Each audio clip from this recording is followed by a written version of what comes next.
I've just been reading Philippians chapter 4, and particularly from verse 4 to verse 8, there's just been some amazing stuff that's been striking me. Paul starts talking to the church in Philippi saying, rejoice in the Lord always. I'll say it again, rejoice. He's like overflowing.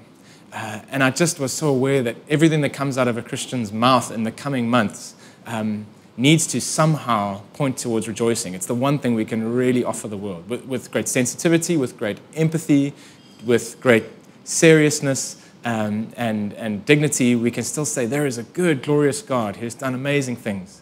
And then if that's the tone, at least if that's the lens that you're looking at the world through, then the thing he says next in verse 4 is let your reasonableness or your gentleness be known by all. This is a time when we're all on social media, where we're all sharing ideas with one another, where everyone's looking at everyone else saying, oh, strange times and sort of philosophical ways and et cetera, and making unpleasant jokes potentially. We, as the people of God, have an opportunity to be reasonable, to be gentle, to avoid extremes of criticism, extremes of kind of gung-ho faith that doesn't take cognizance of the way that people are struggling. And so I've just been so challenged to be reasonable.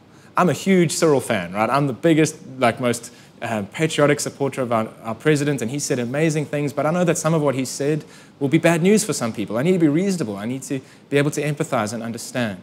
Others who are freaking out need to feel like I've heard them and I know where they're at, and I can, instead of just telling them that they're dumb or overreacting or that they're dumb and underreacting, that we can be reasonable and find ways to meet one another. Paul then goes on, and this is what's probably blessed me the most out of those few verses, to say whatever is noble, whatever is pure, whatever is lovely, whatever is praiseworthy, think about these things. I am in the process of practicing a kind of cleansing of my diet, my media diet, my information diet. I want to think about things that are pure and noble and lovely. And at a time like this, I think that is a hugely wise step for us all to take. To just go, well, there are some great stories I'm going to read again. There's some great truths in Scripture I'm going to mine. There's some opportunities to connect with wonderful people who can inspire me. But the flip side of that is that there's all kinds of fear-mongering, fake news, trash, stuff that is not going to do me any good. And so I would encourage you, as I'm being encouraged by Scripture, to go through my Instagram feed, my WhatsApp groups, my everything, and go, is this pure and noble and lovely and praiseworthy? I'm going to think about stuff like that without putting my head in the sand, without disconnecting.